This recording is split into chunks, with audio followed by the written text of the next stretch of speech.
ګرانو کتونکو ستړي مه شئ. په هلمند کې د ټاکنو ترسره کېدو پر وړاندې څه ډول خنډونه پراته دي؟ د ټاکنو په خپلواک کمیسیون کې څومره اصلاحات راوستل سوي او څومره اصلاحاتو ته اړتیا ده؟ خلک د ټاکنو پر بهیر باور لري که یا؟ د نیمې نړۍ نننۍ خپرونه د ټاکنو پر همدغه مسلو د ولایتي شورا له غړي رازیه بلوڅ، مدني فعال نوید وطنوال، د پوهنتون له استاد نقیب الله میخیل او د ولایتي شورا له یوه پاتیالي یا ناکام سوي نومان سیف الدین سنګینوال سره خبرې کوي. په تالار کې ګډونوال هم له ځان سره لرو. خپرونه زه تاسو ته نثار احمد احمدي وړاندې کوم. لومړی ګډونوال پوښتنه لري، مهرباني وکړئ. صدیق الله منصور د هلمند ادبي بهیر یو غړی. په اوسني شرایطو کې په ټاکنو باندې په انتخاباتو کې ګډون کول خو موږ مجبور یو چې وکړو، یعنې باور کول چې موږ باور په وکړو دا خو ډېر ستونزمن کار دی، ځکه چې په تېرو ټاکنو کې زما یو ملګري راته ویله چې زما د ورور څخه هغه څونه پیسې چې غوښتې وې چې دغونه راته راکړئ، تاسې په فوقالعاده کامیابه یاست. او بله که چیرې موږ باور ونه کړو څه کولی سو؟ بدیل یې څه شی دی؟ لومړی خو دا دی چې موږ باید باور وکړو، بل که باور ونه کړو نو څه وکړو؟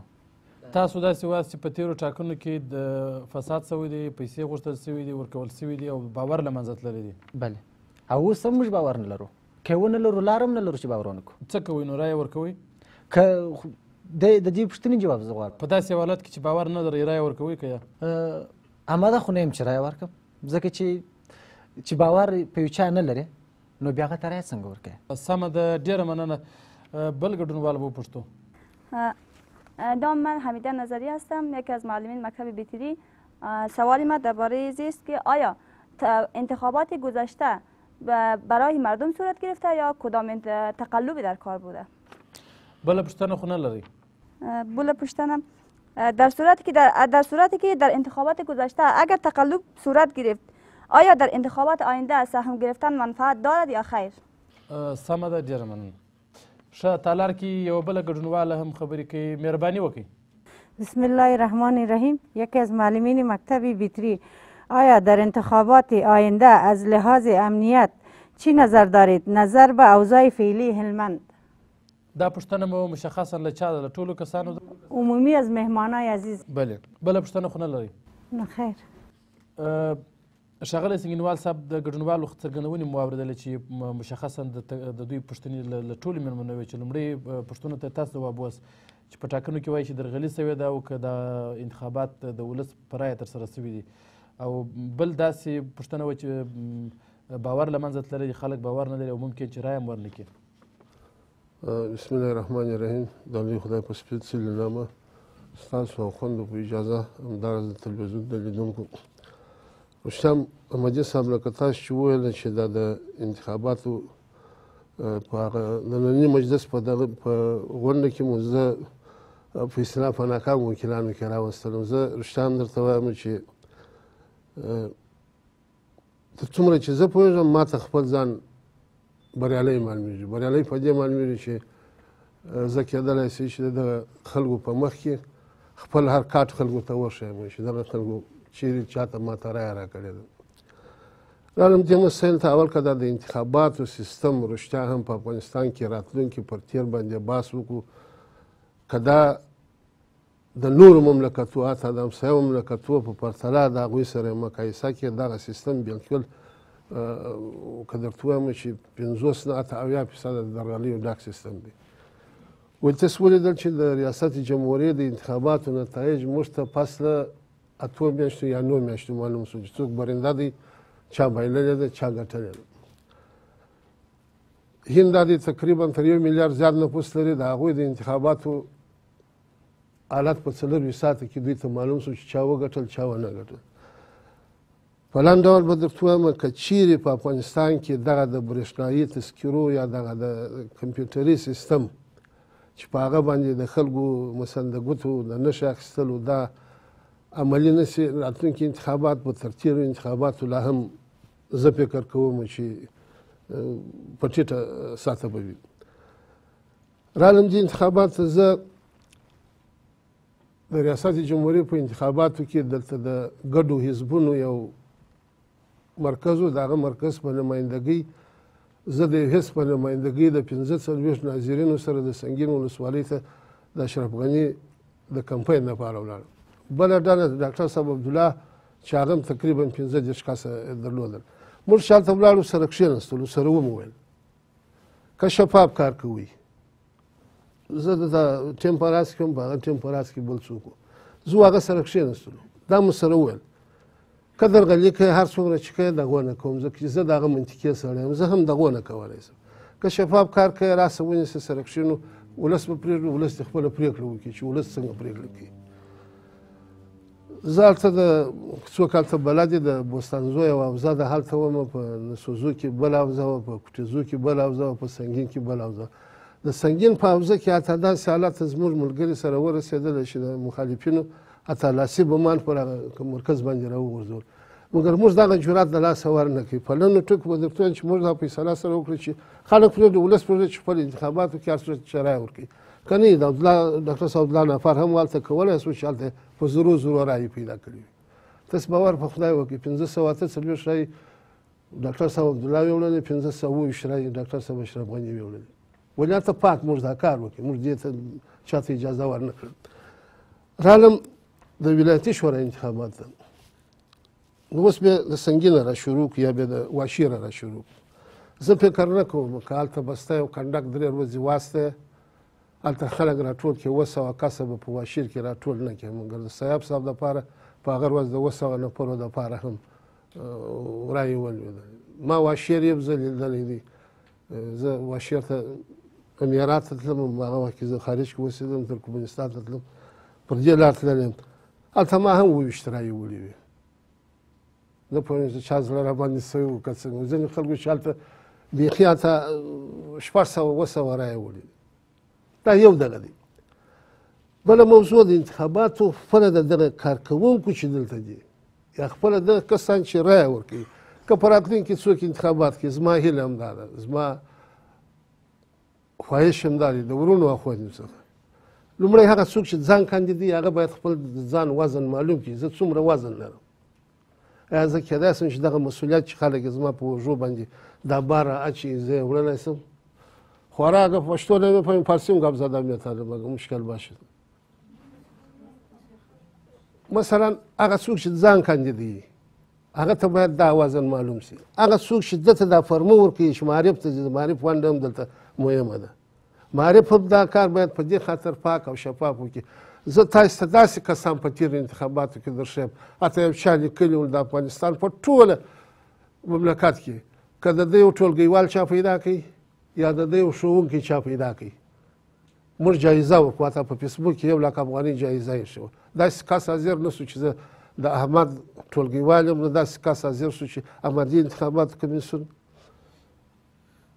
هغه سړی په انتخاباتو کې راوستی. احمدي معرف هغه سړي ته د 12 شهادتنامه ورکړه، یوه ته نه ډېرو ته.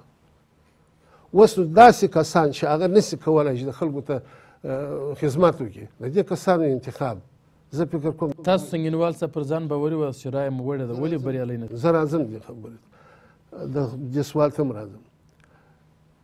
دغه کسان چې دغه سړي ته رایه ورکوي، دغه خپل کس چې دی کاندیدوي پارلمان ته یا ولایتي شورا ته، دی هم باید دا فکر وکړي چې ایا زه چا ته رایه ورکوم. دغه سړي سبا مسؤلیت لري د دغه ولس ته هغه څه وعدې چې کړي دغه ولس ته باید هغومره خدمت وکړي. زه رښتیا درته زموږ په نننۍ ولایتي شورا کې زه یو کس چې ما اوس وکیلا صاحب ډېره بخښنه غواړم، یو وکیل صاحب د دغه موږ سره په کارسیلګان کې په معلمینو نمرو کې اوسېږي، هغه د دغه جنګي شرایطو کې په دې بریالی شوی دی چې په خپل کلي ته خپلو کوڅو ته سړکان جوړ کړي دي، د هغه مسجد خلکو د هغه دپاره غونډه نیولې ده، ملا راولاړ شوی دی، خواست یې کړی دی چې دې سړي ته دې خدای پاک یوازې ورته ورکړي. خدمت شوی دی. رالم زه خپل د انتخابات ما ته مستقیم وویل، زه رښتیا درته مستقیم یې راته کابل ته ولاړ شه. ما تقریبا 900 رایې ولیدې. زه په قطار کې د وکیلانو تقریبا 22 یا 21 راځم داسې.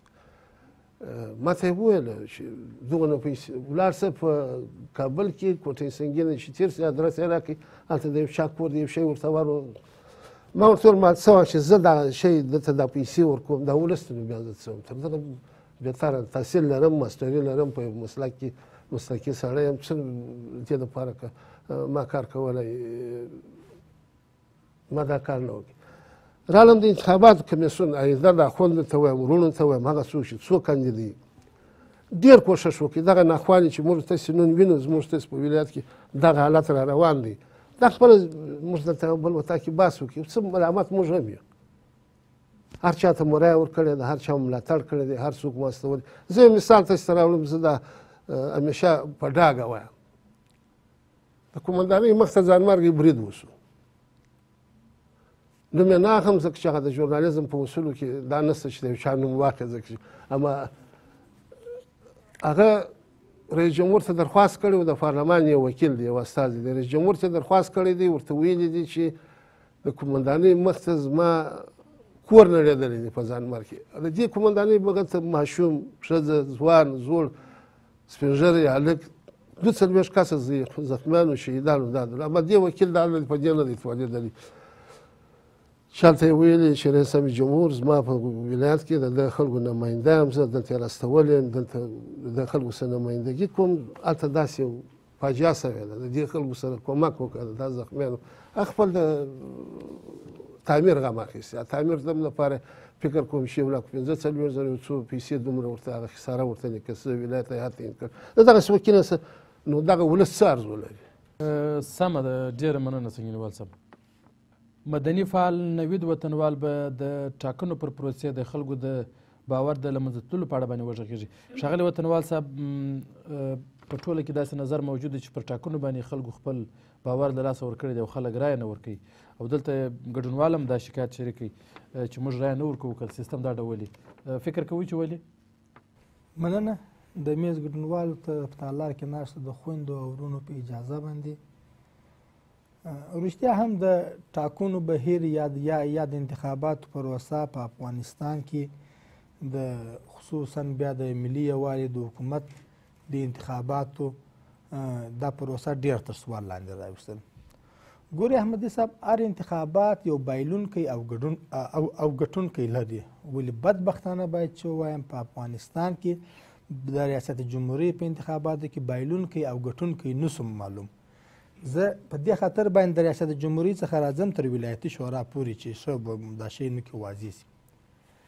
موږ په افغانستان کې نه ګټونکی ولسمشر پیدا کړي نه بایلونکی هر دوه نفره ورته راوته دواړه عادي ولاړه واک ته ولاړل یو دویم خبره دا چې ده په هلمند ولایت کې په مجموع کې په ټول افغانستان کې د ټاکنو په پروسې باندې باور بیخي د منځه څخه تللی دی اته زه خپله دا باور نسم کولی چې زه رایه ورکوم آیا زما دا رایه شمیرل کیږي نه او داسې که زه داسې دغه موږ ته ډېر راورسېدله چې په یوې ولسوالۍ کې د شپې د خوا څخه سندخان ډک سول دا ستاسې په ټلویزیون کې هغه کلیپ دا اوس هم شته سندخان ډک سول سار راغلله چې خلک راغله د رایګرۍ مرکزو ته و خلکو ته بیرته جواب ورکول سو په زور باندې سندخان ډک سول هغه کسان وه چې ولاړه تر پارلمانه پورې ولاړله تر ولایتي شورا پورې راورسېدله بس د هغو کسانو څخه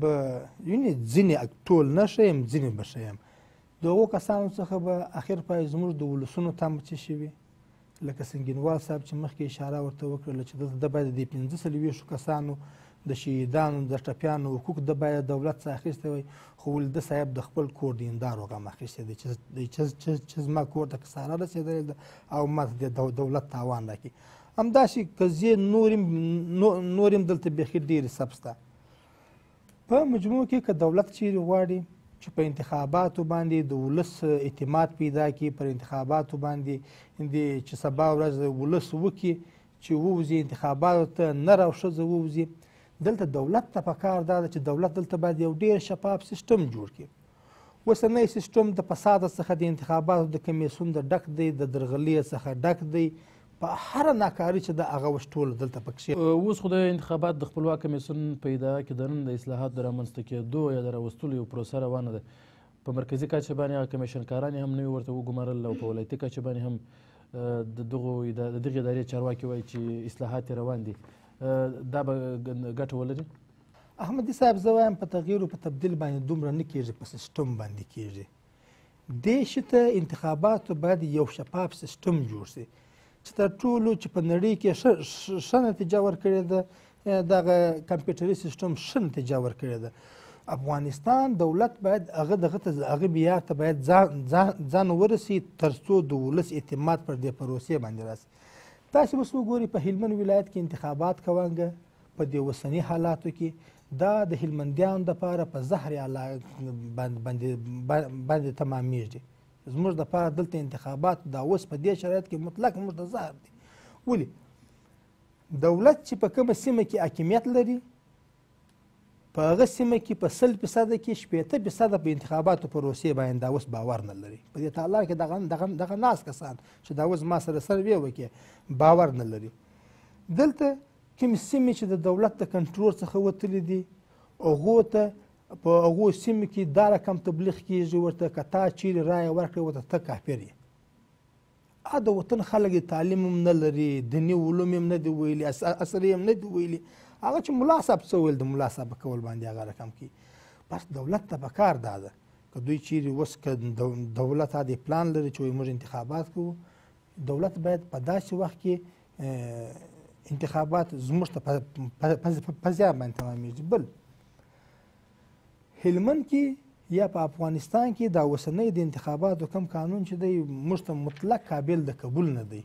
دلته باید اوضاعي سیسټم جوړ شي، د اوضاع څخه باید وکیلان راوغوښتل شي. موږ پر دې باندې د ډېره وخت څخه د ولسونو سره کار کوو چې یوه طرحه جوړه کړو. موږ د انتخاباتو کمیسیون مرکزي دفتر ته ورکړو ورته چې په هلمند کې یا په ټول افغانستان کې دی. دا د اوضاعي سیستم پر پروسه خو یې اوس کار روان کړی دی. احمدي صاحب خبره دا چې د دوی روان کړی دی، خو زموږ غوښتنه هم د هغه ده د زیاته وخت څخه. اوضاعي سیستم نسبت د اوسني سیستم ته څه سهولتونه لري. د دوو ولسوالیو څخه فرض مثال یو وکیل انتخابېږي، پر هغه نفوس باندې تقسیمېږي.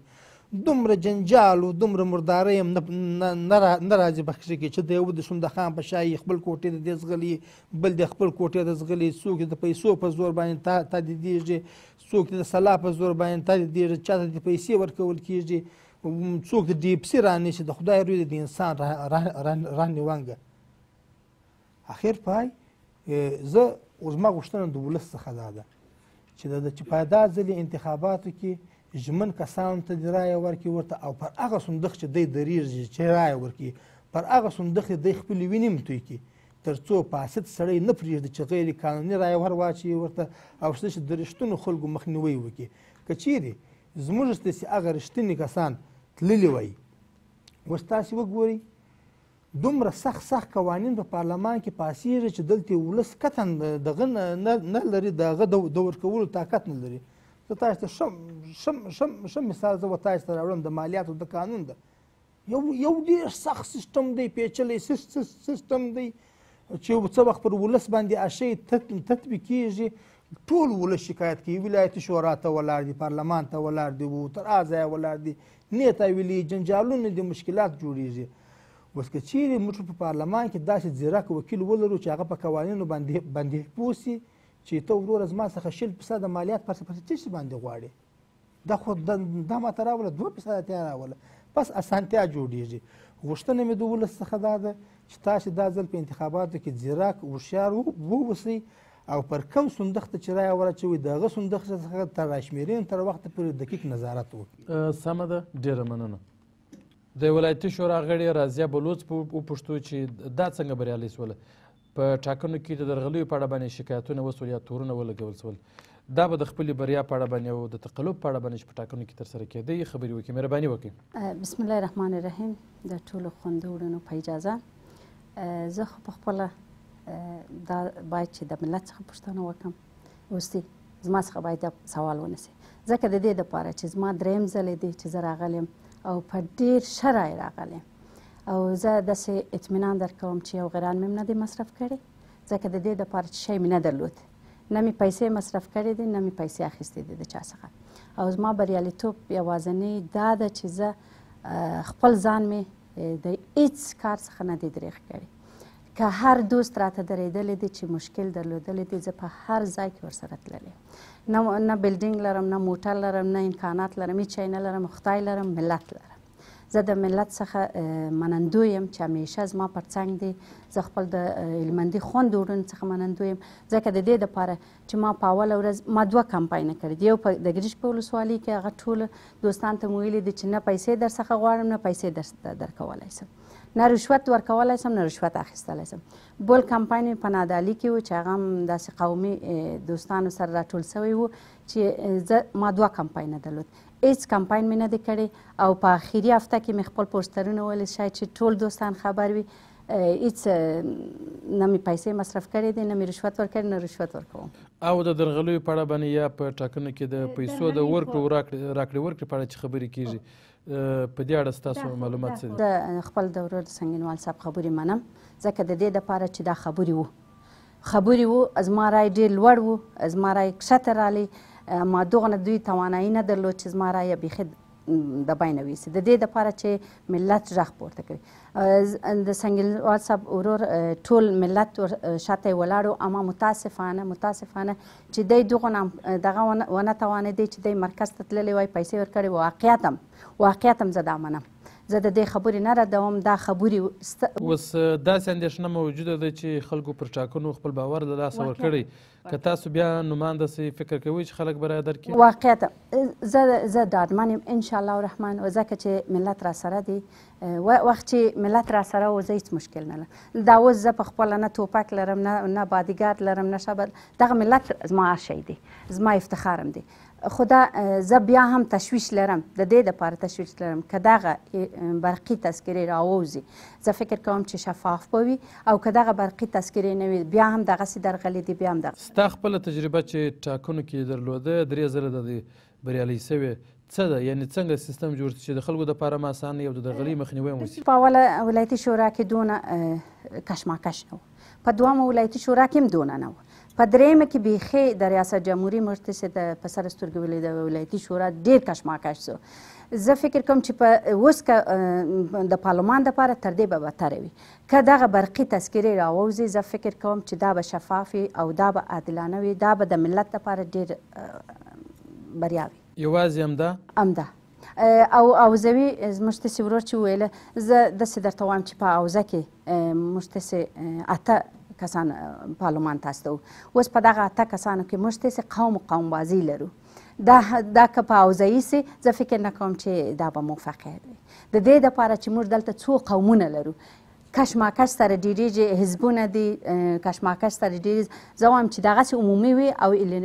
دغه برقي تذکرې وي دا مشکل به حل وي انشاءالله الرحمن او یو څه په اداراتو کې زه فکر کوم چې اوس هم تغییرات شروع دي چې یو څه تغییرات هم راسي دا به ډېر ښه د ټاکنو په خپلواک کمیسیون باندې انتقادات کېږي چې اصلاحات یې پکښې راوستل شي د تغییراتو خبره تاسې وکړه یوازې تغییرات کېدلی شي چې اصلاحات راولي خو یوازې تغییرات هم نسي کولی خو زه دغه برقي تذکرې که راسي دا ټوله فساد به ورک وي ځکه چې هر یو خپل هغه تذکره اخلي هلته رای ورکوي 2 دانې نه لري 3 تذکرې نه لري 4 تذکرې یو تذکره ده اوس خو کارتونه په زراو دي حتی پاکستان هم موږ ته چاپولی سي ایران هم موږ ته چاپولی سي ټول ممالک اوس په افغانستان کې لاس وي حتی موږ داسې په پارلمان کې کسان لرو چې د ایران طرفدار دي داسې کسان لرو چې د پاکستان طرفدار دلې په ولایتي شورا کې حتی موږ لرو نو دا به بهتر وي چې برقي تذکرې وي زه فکر کوم چې ستونزه حل دی انشاءالله سمه ده د پوهنتون استاد نقیب الله میاخیل به ټاکنو باندې د خلکو د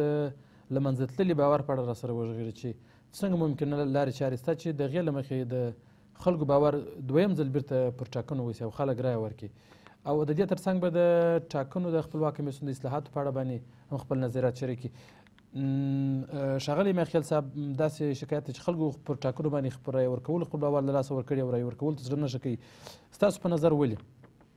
بسم الله الرحمن الرحیم نحمد ونصلي علی رسول الکریم اما بعد د میز ټولو ګډونوالو ته د تلویزیون ټولو لیدونکو ته او د دې پروګرام ټولو ګډونوالو ته سلامونه نیکې هیلې او احترامات وړاندې کوم مخکې د ورور او ګډونوال پوښتنه وکړه چې پر ټاکنو زموږ باور د بینه تللی دی نو که چیرې باور ونه لرو بله لاره شته که نشته یو سوال اوس مخکې زه وایم بله لار نشته ځکه بله لار واک ته رسېدل او د واکمنانو ټاکل د دوو لارو کېږي چې یوه سوله ییزه ده او بله یې واضح خبره د جګړې لاره ده.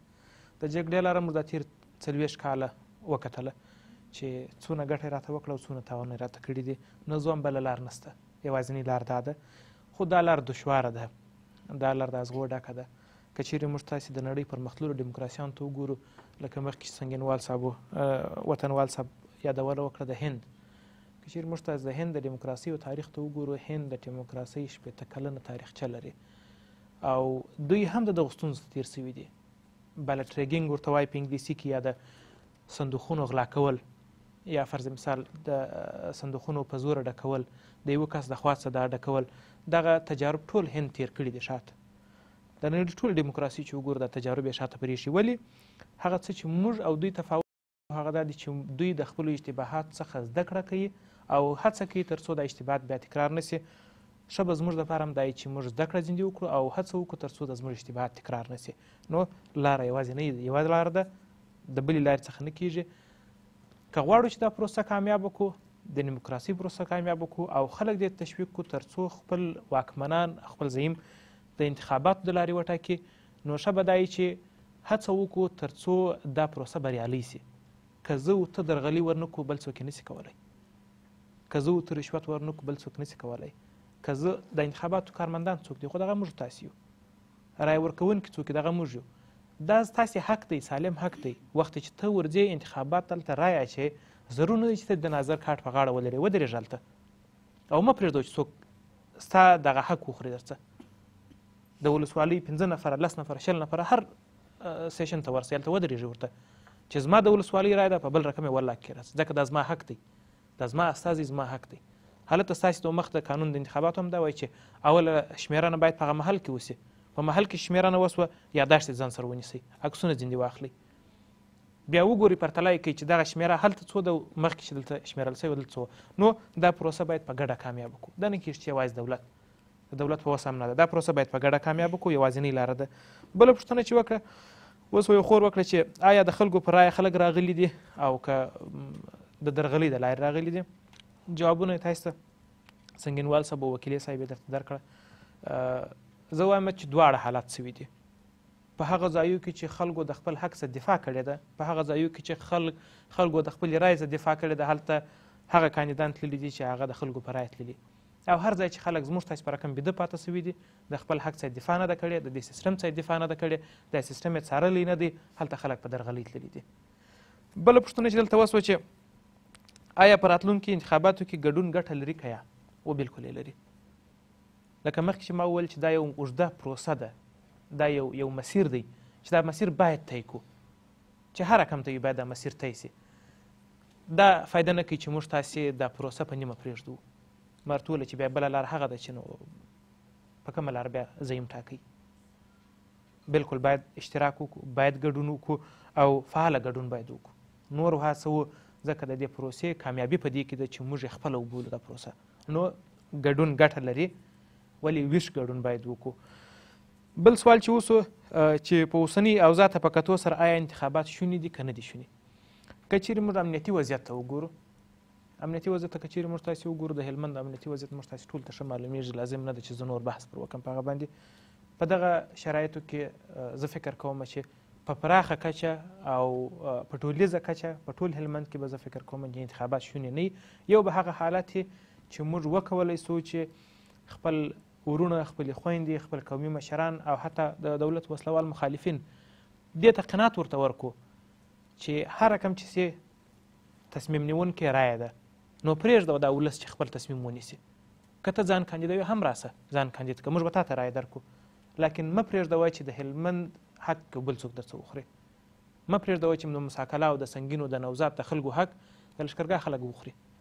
دا باید خپله دغه محل او د سیمې خلک طالبانو ته قناعت ورکړي چې پرېږدوئ دا کار وسي باید، ځکه بل لاره نشته. حساب په رایې باندې کېږي، نو چې حساب په رایې کېږي ته ولې کوشش کوې چې زما رایې حساب نسي، یا ته ولې کوشش کوې چې په ما باندې حساب ونیسي؟ باید دا قناعت ورته ورکول سي. او دا قناعت ورکول یوازې د دولت کار نه دی، دا زما او ستا او د قومي مشرو، د وکیل صاحب، د کاندید صاحب، د ملا صاحب، د خور، د ورور، د ټول د دوی مسؤلیت دی چې باید قناعت ورته ورکړو او باید خپل خلک تشویق کړو انتخاباتو ته. بس یو څه په حوزوي موضوع باندې هم اوس انتخابات هر وخت حوزوي دي، داسې نه چې دا اوس حوزوي کېږي. د جمهوري ریاست په انتخاباتو کې مملکت یوه حوزه ده، د ټول مملکت رایې حسابل کېږي او رئیس جمهور ټاکل کېږي. ولایتي شورا کې ټول ولایت یوه حوزه ده او د ولسي جرګې انتخاباتو کې هم ټول ولایت یوه حوزه ده. یعنې د ټول ولایت په کچه رایې حسابل کېږي، بیا کتل کېږي چې په تدریج سره چا لوړې رایې وړي دي هغه بریالي نمایندان دي. نو حوزه اوس هم شته. هغه اصلاحات چې راځي هغه دا دی چې حوزې کوچني کېږي. فرض مثال ټول ولایت به حوزه نه وي، ولایت 8 وکیلان لري، په 8 حوزو ویشل کېږي. یا فرض مثال 7 وکیلان لري، په 7 حوزو ویشل کېږي. یا فرض مثال 8 وکیلان لري، په 6 حوزو ویشل کېږي. حوزې را کوچني کېږي. د دې ګټه څه شته؟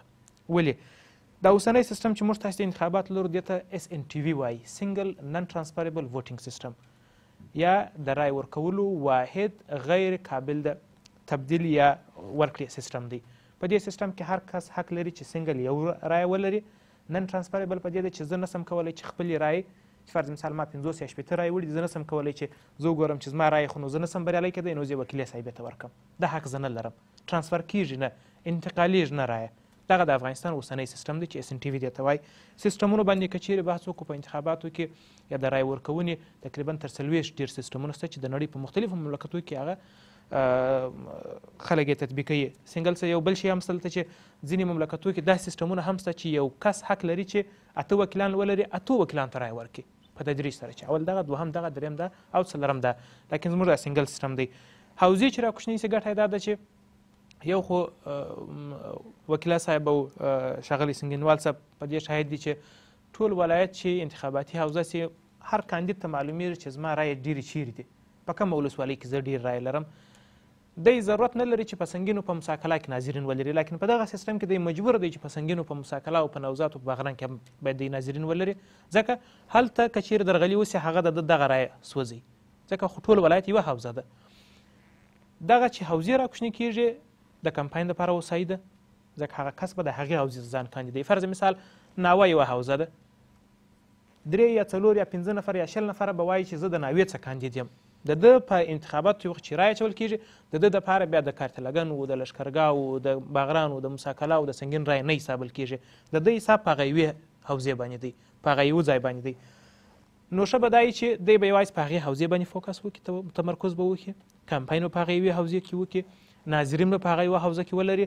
او بل که چیرې په نورو حوزو کې درغلي کېږي هغه د ده د حق نشي سوځولی. نو دا یو بل ښه ځای دی چې باید موږ تاسې د انتخاباتو د پروسې څارنه وکړو، خپل د حوزې څارنه وکړو. فرض مثال زه د لښکرګاه د حوزې پورې مربوط یم، زما په حوزه کې 15 نفره کاندیدان دي، حق لرم چې 2 نفره پارلمان ته ولاړ شي. باید زه لا څارنه ځینې وکړم، ځکه اوس چې په مساکله کې کومه درغلي کېږي یا په سنګین کېږي یا په ګرمسیل کېږي هغه په ما پورې اړه نه لري، هغه زما حق اوس نور نشي سوځولی. دا یو ښه والی دی. دوهم ښه والی دا دی چې که چیرې موږ فرض مثال په کومه سیمه کې ناامني ولرو یا هلته انتخابات شونې نه وي، لکه فرض مثال ځینې شمالي ولسوالۍ یا جنوبي ولسوالۍ، ښه والی دا دی چې د هغو حق نه خوړل کېږي. دغه 2 3 5 ځایونه چې انتخابات شونې دي، دا انتخابات به وسي ولاړ بسي، هر وخت چې هلته امنیت لاړی هلته بیا انتخابات کېږي. د هغو هغه چوکۍ مشخصې پاتې دي. داسې مثال لکه پخوا چې په یو ولایت کې انتخابات ونیسي، دغه ولایت چوکۍ مشخصې معلومې دي، هر وخت چې د انتخابات زمینه برابره سو هغه ولایت کې انتخابات کېږي، وکیلان یې ځي. اوس په حوزه کې داسې دی، د مساکله د خلکو حق لښکرګاه خلک نشي خوړی، د سنګین د خلکو حق د ګرمسیل خلک نشي خوړلی. نو په دې حساب باندې دا نسبتا یو ښه کار دی چې وسي. او بله خبره اصلاحاتو کې تاسې بحث وکړئ. اصلاحات ټول مرشه دي چې په هر ځای کې راسي، مثبت اصلاحات. ځینې تغییرات چې موږ وینو، کمیشنران نوي سوه، دارالانشا ته بهر نوي کسان ګمارل کېږي. هغه کسان په تېرو انتخاباتو کې چې په درغلیو کې لاس درلود دي، تقریبا حدودا 1200 کسان تور لیست تولیدل دي چې هغه نشي کولی چې بیا د انتخاباتو د کارمندانو په حیث کار وکړي. نو زه انشاءالله ورته خوشبینه یم چې دا اصلاحات به دغسې دا لړۍ به دوام ولري. خو مهمه خبر دا ده چې باید موږ تاسې د خپل رای او د خپل حق څخه دفاع وکړو، په حیث کار وکړي. دا اصلاحات به دغسې دا لړۍ مهمه خبر دا ده چې باید موږ تاسې به دوام ولري. خو مدانو په حیث بسم الله الرحمن الرحیم. زه بشیر احمد صابر د هلمند ولایت تن مدني فعال یم. زما په نظر که چیرې انتخابات د تیر په څیر وي، مطلق په 100% کې به 90% هم خلک هم زړه ښه نه کړي چې رایه ورکړي. او ځکه چې 2 ګواښونه اوس ډېر سخت ګواښونه موږ ته متوجه دي. که چیرې پر دې د رود پر دې غاړه رایه ورکړو، هغه اړ ته مخالف ګوته پرې کوي که پر دې غاړه رایه ورکړو دې خوا ته مو پراخ فساد مخه نیولې ده. موږ نه په ولسي جرګه کې سپا انتخابات درلوده، نه مو په ولایتي شورا کې سپا انتخابات درلوده، نه مو په ریاست جمهوریه کې. اصلاحات د لویه سره نه دي، اصلاحات ته پاملرنه نه ده سوې، سالم اصلاحات ته نه په پارلمان کې سوې ده. د پارلمان وکیلانو مو موږ ته درناوی نه دی کړی او زموږ تر یو حده پورې زموږ خلک هم ملامت دي ځکه چې خلکو ته د پیسو په بدل کې رایه ورکوي. ټاکل سي یا فرض مثال اوسني استازي تقریبا د روان پارلمان دي ته یو لحاظ چې ورته وګورو په تقنیني فرمان باندې اوس ناست یې او هغه وخت یې قانوني موده یې پای ته رسېدلې ده. موږ کولی چې یو 15 میاشتې دا نور هم وزغمو، ولې مهمه دا ده چې باید امنیت ته پاملرنه وسي. یو بله پوښتنه چې محمد ولي الفت ورور وکړه د انتخاباتو په هکله هغه دا چې خلکو ته خو په متوجه ده خو په دونه ډېره پیمانه نه ده متوجه ځکه چې که وکیل صاحب د جیب خوله وتړي پیسې توزیع نه کړي خلکو ته پیسه ورنه کړي خلک به رایه ورنه کړي د پیسو بدل کې. کټ او پیسټ خو کېږي که نه کېږي؟ تاسې بیا نور خپله سره جوړ کړئ.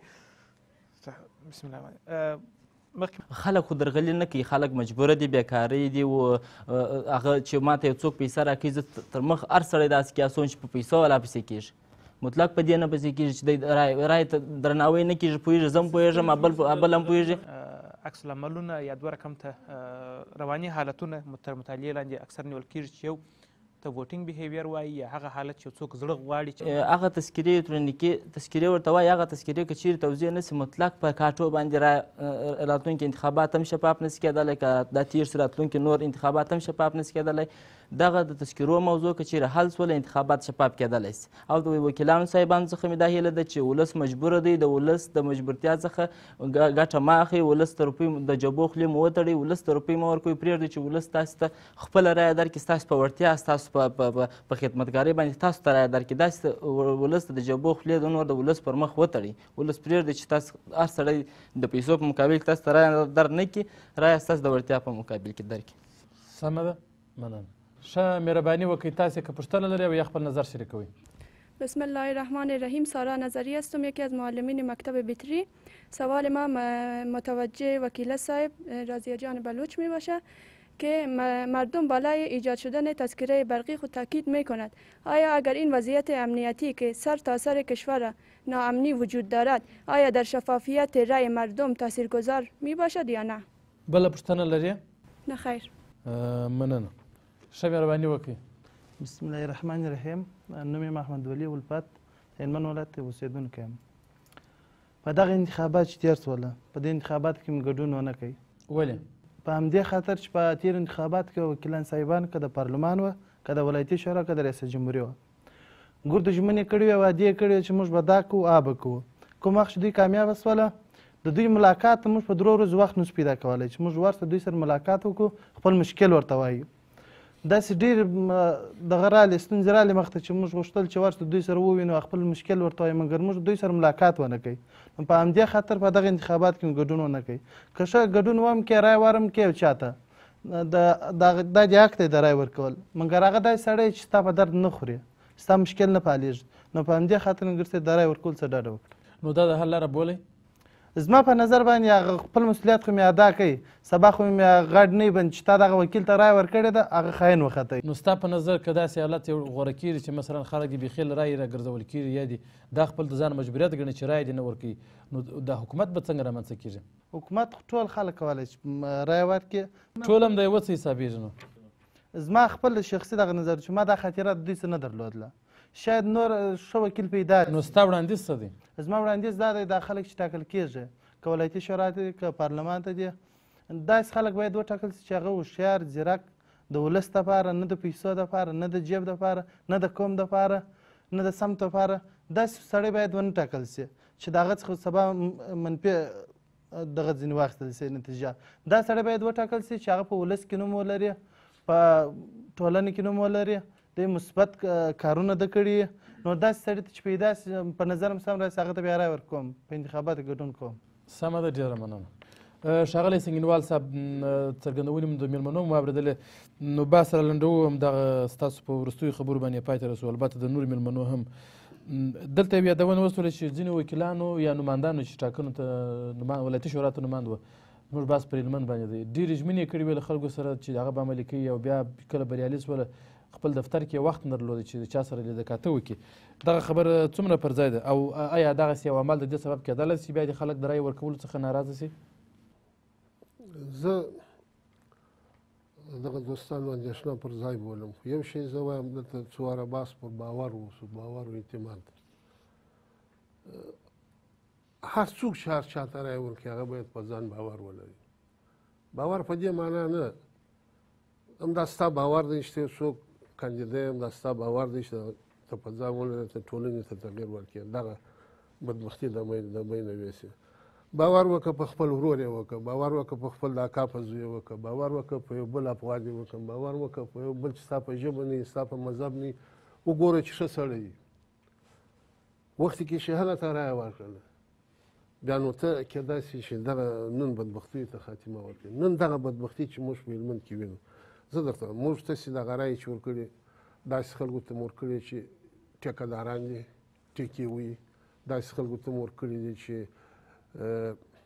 زده کړې نه لري قانون یې تر پښو لاندې کړی دی داسې خلکو ته مو رایې ورکړي دي چې هغه نن د دغه خلکو دغه بدبختي چې دلته راپېښه ده چې نه تر پله پورې وتای سو نه تر دغه پورې چارګل تر پامپه پورې تلای سو دا دغه بدبختیو زېږنده ده چې موږ دغه اشتباه موږ کړې ده ولې اشتباه کول ګناه نه ده آینده که دا اشتباه وکړو جرم دی تر ګناه دا غټه ګناه ده که چې موږ کوو چې دوم ځل داسې انسانانو ته رایه ورکړو هر څوک ښه سړی لري په دا وطن په خدای پښتانه په ازبک په تاجک په بلوچ په هزاره په دا ګردو کې ښه خلک شته په ټولو کې بد خلک هم شته وګورئ ښه خلک انتخاب کوي چې په دې پوه شي چې دغه سړی د امتیاز په وخت کې شاته ولاړ دی او د عمل په وخت کې مخته ولاړ دی موږ تصویرو په 3 میاشتې 4 میاشتې کېږي چې موږ دلته مسیرې په حالت کې پاتې یو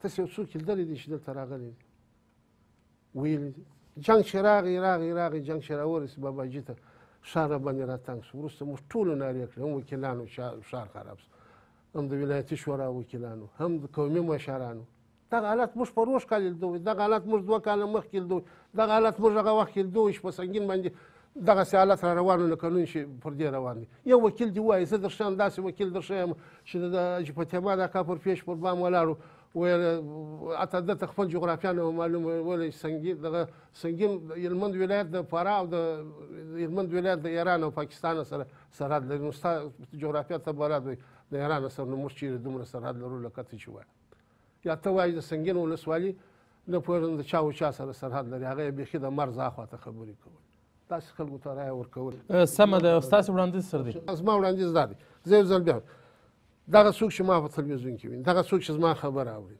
ښه سړی کاندید که ورور کاندید که هغه ښه سړی ورور ایسته که چې بد سړی ښه سړی که غواړې چې دغه ټولنه د دغه بدبختیو څخه راوباسي که غواړې چې دغه ټولنه په دغه بدبختیو کې تر دغه پورې اخته شي نه دوري تللی شي نه دوري دا ځای به هم سبا در باندې تنګي نو بیا هم دغه سړي ته رایه ورکړه زه درته په ځان اعتماد ولره په ځان باور ولره په ځان ایمان ولره ایمانداره سړی با ایمانه سړی غیرتمند سړی چې هغه په دې پوهېږي چې دا ټولنې ته خدمت کولی شم هغه سړی رامخکې دا ټولنه زه وعده در کوم چې دغه جنجالو څخه خلاصېږي سمه ده ډېره مننه ښاغلی سنګینوال صاحب ښاغلی وطنوال صاحب په داسې حالات کې چې فرضاً په هلمند کې یا په ټوله کې په ټوله هېواد کې تقریبا ناامني ده موږ پر هلمند باندې بحث کوو هلمند کې د وضعیت د امنیت سم نه دی که فرضاً دلته چیرې کمپیوټري تذکرې یا برېښنایي تذکرې جوړېږي نتیجه به ولري د ټاکنو پر اصلاحاتو باندې خلک به بیرته زړه ښه کړي او رایه به ورکړي کوم اغېز به ولري په داسې حالات کې چې امنیت نه وي برابر مننه په داسې حالات کې لکه و چې په هلمند کې حاکم دي کمپیوټري تذکرې توزیع امکان نه لري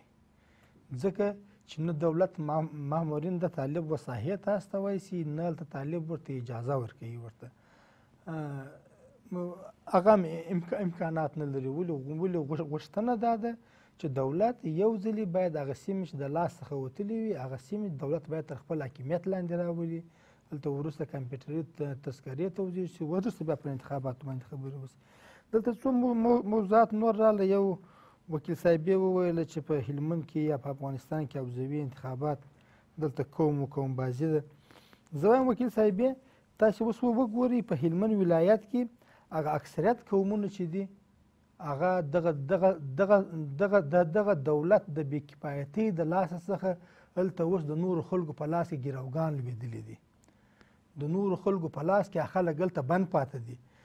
دا د دې دولت یوه وظیفه ده چې دا خلک باید راخلاص کړي. ښه زما ولس خو د ګیروګان هلته پرېښوئ د بل په لاس دې ورکړئ ورته هغه ورباندې حکومت کوي هغه ورباندې هر څه کوي.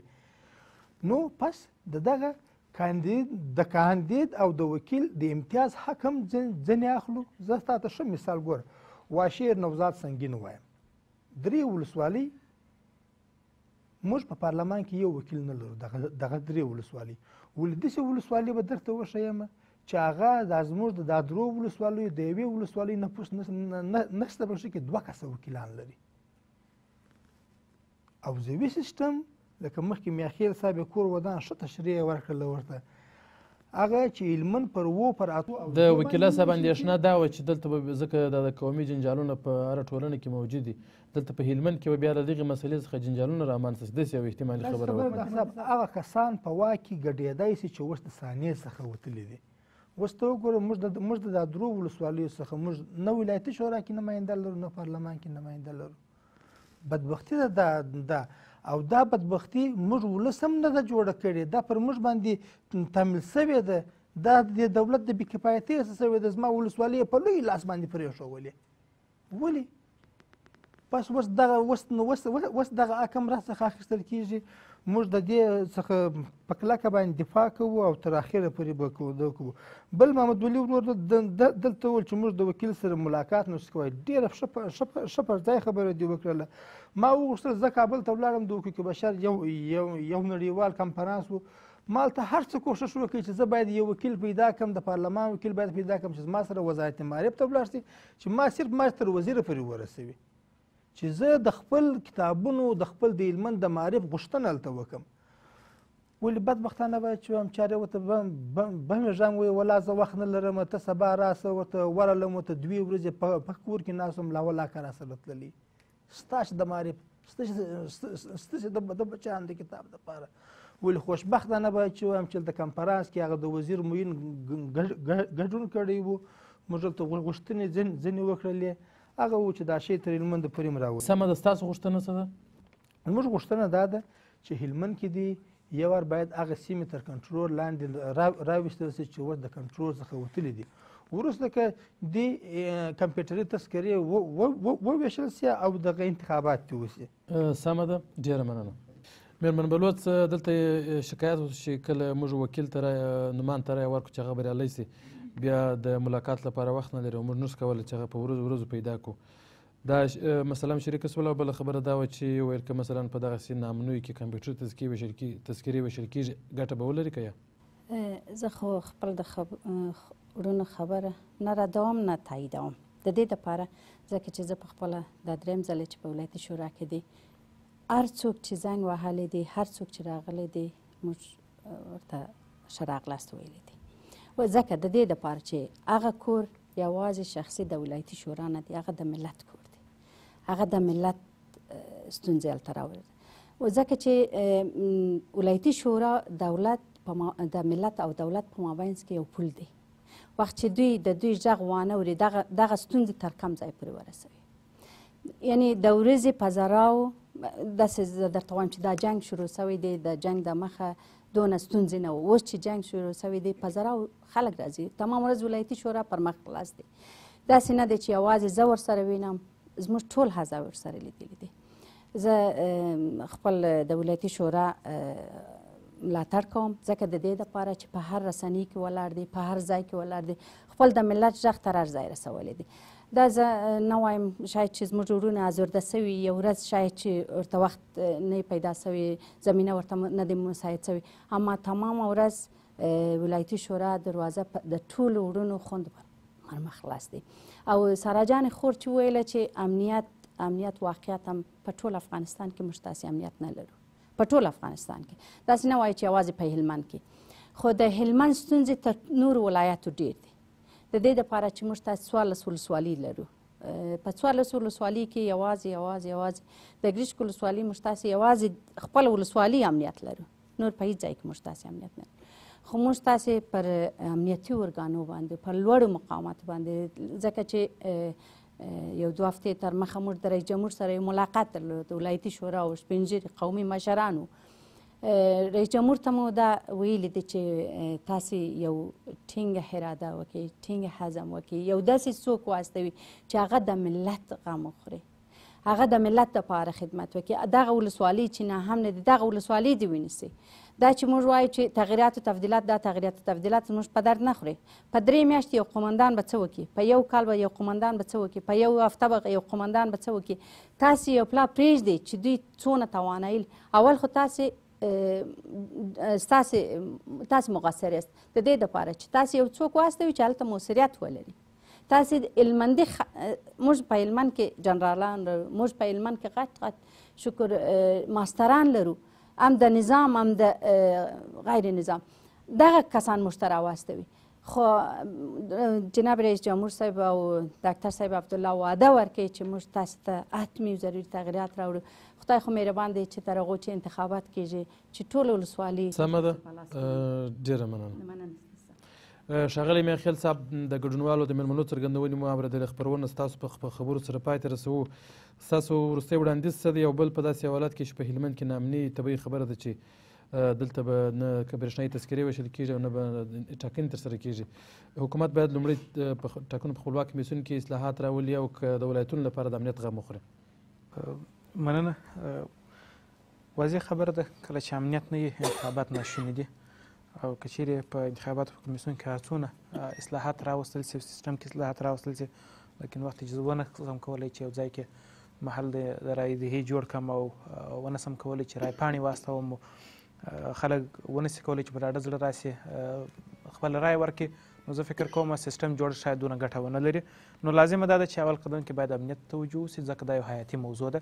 انتخابات استازي که نن ټاکل سوي که سبا وټاکل سي، یا فرض مثال اوسني استازي تقریبا د روان پارلمان دي ته یو لحاظ چې ورته وګورو په تقنیني فرمان باندې اوس ناست یې او هغه وخت یې قانوني موده یې پای ته رسېدلې ده.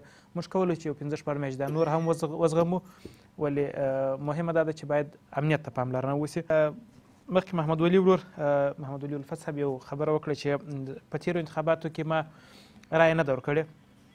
د انتخاباتو په بهیر کې 2 رقم ته عکس العملونه یا 2 رقم ته رواني حالتونه تر مطالعې لاندې اکثر نیول کېږي چې یو ته ووټینګ بیهیویر وایي، یا هغه حالت چې څوک زړه غواړي چې رایه ورکړي، او هغه حالت دی چې د یو چا زړه نه غواړي چې رایه ورکړي.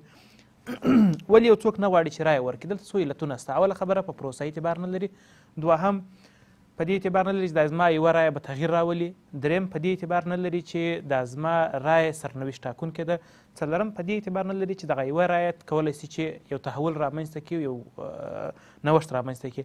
دا هغه عمده علتونه دي چې یو څوک نه غواړي چې رایه ورکړي، دغه رواني حالتونه دي.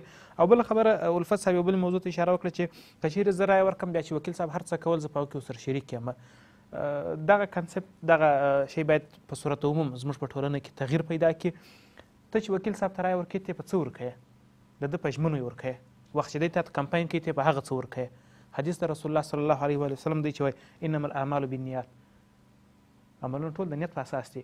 ستا نیت دا دی چې دغه کس چې ما ته دلته خبرې کوي د وکیل صاحب دی وایي چې سړک به جوړ کړم او ډامبر به راولم او ښوونځی به فعاله کړم، ستاسې د حق څخه به دفاع وکړم. ته ستا نیت دغه دی چې ته دته د دغو ژمنو په اساس باندې ته رایه ورکوې. وروسته که دی هر څه کوي په هغه باندې ته نه یې ورسره مسؤل، لکن و په دغه کې ته مسؤلیت لري چې دی باید ونیسي. وکیل د قانون څخه مستثنا نه دی، دی باید دی راوغواړي چې وکیل صاحب ولې دا کوي. څو غونډې موږ په هلمند کې جوړې کړي دي، همدا غونډې چې خپل وکیلان هم راغوت چې وکیل صاحب ته راسه موږ ته کښېنه. څو ځلې موږ داسې قومي نوښتونه رامنځته کړي دي چې وکیل صاحب راسته موږ ته حساب راکړه. موږ خپله بېرته هغه وکیل صاحب سپورټ وو، بېرته هغه وکیل صاحب راپورته کوو. نو زه هم رایه ورکړه ورته، په دغه کې ته نه یې ورسره مجرم، ځکه دی تا ته هغه ژمنې چې درکوي ته د هغه ژمنو په اساس درته رایه ورکوي. او اخري وړاندیز مې دا دی چې اصلاحات د انتخاباتو په کمیسیون کې حتمي دي، ځکه د روان سیستم سره د روانو حالاتو سره د شفافو انتخاباتو تمه فکر کوم وبه نسي. نو شونې دا ده چې اول قدم کې باید امنیت ته او په دوهم قدم کې د انتخاباتو په کمیسیون کې اصلاح ته او په دریم قدم کې عامه پوهاوي ته باید ځای ورکول شي. سمه ده، ډېره زیاته مننه. ګرانو کتونکو، د نیمې نړۍ نننۍ خپرونه چې په هلمند کې مو د ټاکنو د ترسره کېدو او د ټاکنو په ځایي دفتر کې د موجوده اصلاحاتو د راوستلو او ستونزو په اړه باندې چمتو کړله همدومره وه. د خپرونې میلمانه مو د ولایتي شورا غړي رازیه بلوڅ، مدني فعال نوید وطنوال، د پوهنتون استاد نقیب الله میخیل او د ولایتي شورا یو ناکام سوی نومان سیف الدین سنګینوال. زموږ دا خپرونه پر همدې ځای پای ته رسېږي. تر بیا اجازه غواړو. د الله په امان.